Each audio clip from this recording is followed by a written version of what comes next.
Hello students, bio सिंप्लेस में आपका स्वागत है। एपिथेलियल हम पढ़ रहे हैं। एनिमल टिश्यूज में हमने पढ़ा एपिथेलियल टिश्यूज। एपिथेलियल टिश्यूज का जो ये टॉपिक है, इट इज इंटरसेल्युलर जंक्शंस। क्या नाम है इसका? Intercellular junctions. अब दो सेल जो हैं आपस में किस तरीके से अटैच होते हैं और वो किस तरीके से कम्युनिकेट करते हैं, इसी को कहते हैं इंटरसेल्युलर जंक्शन। अब मान लीजिए ये एक सेल है और ये दूसरा सेल है, तो ये दोनों सेल आपस में अटैच हैं। तो इनके बीच में कौन सा जंक्शन प्रेजेंट है? ठीक है, वो किस तरीके से अटैच है और उनके बीच में कैसा जंक्शन प्रेजेंट है, इसी को कहते हैं। तो यही हमारा टॉपिक है। टॉपिक का नाम है इंटरसेल्युलर जंक्शंस। अब बेसिकली जो हमारे लेवल पे 11th 12th क्लास में हम जो जंक्शंस हमको पढ़ने हैं वो बेसिकली चार टाइप के होते हैं।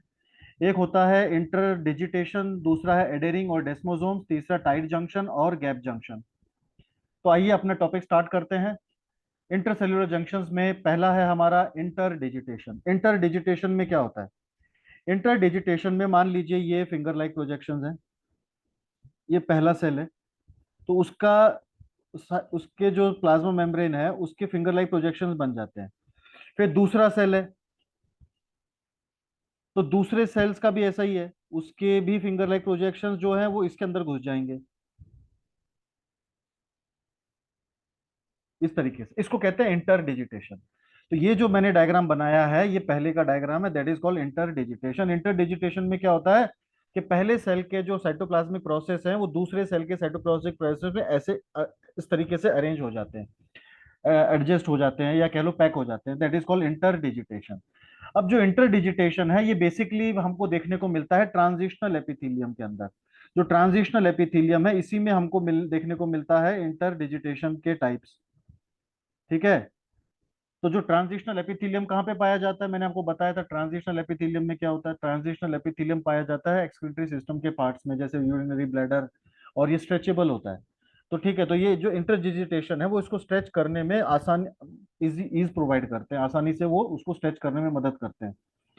दूसरा, interdigitation is finger like projections of cell membrane are interlocked with the adjacent cell. तो एक पहले वाले सेल का जो फिंगर लाइक प्रोजेक्शन है वो दूसरे वाले सेल के साथ इंटरलॉक हो जाते हैं, इसी को कहते हैं इंटरडिजिटेशन। ओके। दूसरा है हमारा एडेरिंग जंक्शन और डेस्मोसोम्स। एडेरिंग जंक्शन और डेस्मोसोम्स। एडेरिंग जंक्शन डेस्मोसोम्स आपको देखने को मिलेंगे स्ट्रेटिफाइड एपिथेलियम में। Stratified epithelium. अब ये स्ट्रेटिफाइड एपिथेलियम एक्चुअली ये वो सेल्स होते हैं जो एक सेल को दूसरे सेल से चिपका के रखने का काम करते हैं।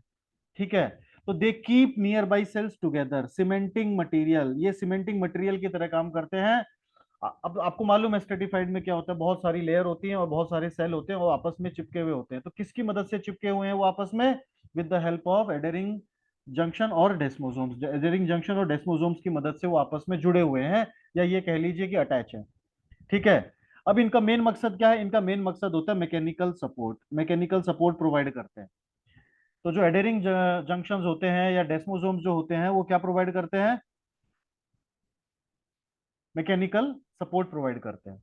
These junction has a disc-like protein plate with intermediate fiber called tonofibril made up of keratin protein.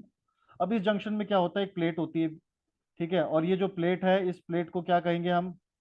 अब इसमें क्या होते हैं, फाइबर्स अटैच होते हैं दोनों तरफ। तो दीज आर केरेटिन फाइबर्स। ठीक है, tonofibril made up of keratin fibre. तो ये जो फाइब्रिल हैं ये केरेटिन से बने हुए हैं, और ये जो है ये बीच में प्रोटीन प्लेट है, डिस्क, इसको आप डिस्क बोल सकते हो, डिस्क।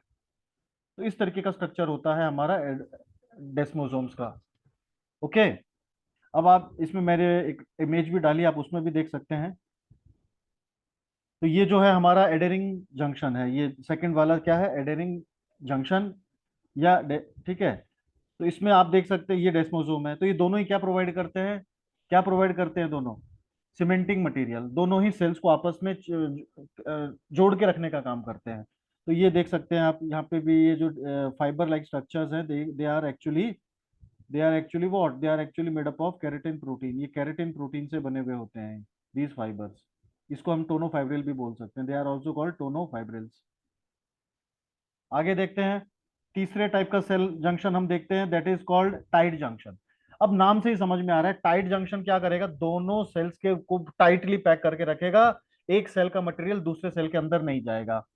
ठीक है, तो ये देखिए, ये मान लीजिए एक सेल है हमारे पास, ये एक सेल है, ये दूसरा सेल है, और इन दोनों सेल के बीच में क्या प्रेजेंट है, इन दोनों सेल के बीच में हमारे पास जंक्शन है, टाइट जंक्शन।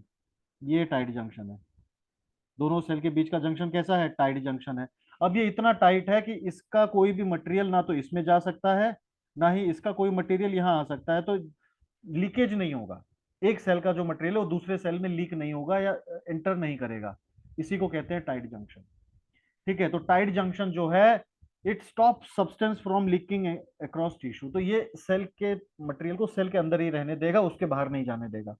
ये कहाँ पाया जाता है टाइट जंक्शन, आप देख सकते हैं, ये पाया जाता है कॉलमनर एपिथेलियम के अंदर। कॉलमनर एपिथेलियम, जो कॉलमनर सेल्स होते हैं उनके बीच में जो जंक्शन होता है वो टाइट जंक्शन ही होता है, that is called tight junction. आप इमेज में देख सकते हैं टाइट जंक्शन, ये देखिए, ये जो इमेज है, ये पहला जो डायग्राम है, ये टाइट जंक्शन का डायग्राम है। ठीक है, तो ये टाइटली प्रेजेंट होता है दो सेल के बीच में, सिर्फ जोड़ के रखेगा, लेकिन उनका एक मटेरियल एक दूसरे में अलाउ नहीं करेगा जाने के लिए। अब जो हमारा चौथे टाइप का जंक्शन है, उसे हम कहते हैं गैप जंक्शन। चौथे टाइप के जंक्शन को क्या कहते हैं, गैप जंक्शन कहते हैं। अब ये गैप जंक्शन क्या है, अब ये एक सेल है, ये दूसरा सेल है, इन दोनों के बीच में एक जंक्शन प्रेजेंट है मान लीजिए, तो यहाँ पे जंक्शन प्रेजेंट है। तो वो जंक्शन इस तरीके से है कि इस सेल का मटेरियल इसमें जा सकता है, इस सेल का मटेरियल इसमें आ सकता है थ्रू दिस जंक्शन। तो इसी को कहते हैं गैप जंक्शन। अब गैप जंक्शन कहाँ मिल सकता है, ये मिलता है हमको न्यूरल टिश्यू में और मसल टिश्यूज में देखने को मिलता है gap junction. Cell communication and exchange between cell, तो इससे क्या होता है, दो सेल के बीच में एक्सचेंज एक्सचेंज होता है, तो दोनों सेल एक दूसरे के साथ क्या कर सकते हैं, एक्सचेंज कर सकते हैं रिक्वायर्ड मटेरियल का। तो दैट इज गैप जंक्शन। तो उम्मीद है आप लोगों को ये जंक्शन समझ में आए होंगे। जंक्शन कुछ नहीं होते हैं, दो सेल को जोड़ के रखने, दो सेल के बीच में जो कनेक्टिंग लिंक है, दैट इज कॉल्ड जंक्शन। ठीक है, अब वो जंक्शन किस टाइप का है, दैट इज आइदर वो इंटरडिजिटेशन हो सकता है, एडेरिंग जंक्शन हो सकता है, टाइट जंक्शन हो सकता है, गैप जंक्शन हो सकता है। अलग अलग जंक्शन का अलग अलग फंक्शन होता है, कोई एक्सचेंज करवा रहा है, कोई सिर्फ जोड़ के रखने का काम कर रहा है, कोई जो है स्ट्रेचिंग में मदद कर रहा है। तो अलग अलग जंक्शंस के अलग अलग रोल होते हैं। ठीक है, तो हमारे स्टैंडर्ड के हिसाब से 11 12 के हिसाब से जो जंक्शन हमको चाहिए था वो हमने देख लिया, और उसके एग्जाम्पल बहुत जरूरी हैं। तो ये जो एग्जाम्पल्स हैं ये आपको याद करने हैं कि कौन सा जंक्शन कहाँ पे मिलता है, ठीक है, और उसका बेसिकली क्या फंक्शन होता है। So this is, so with this topic we have completed epithelial tissues, and okay, so please like, share and subscribe my channel if you like the video. Thank you very much.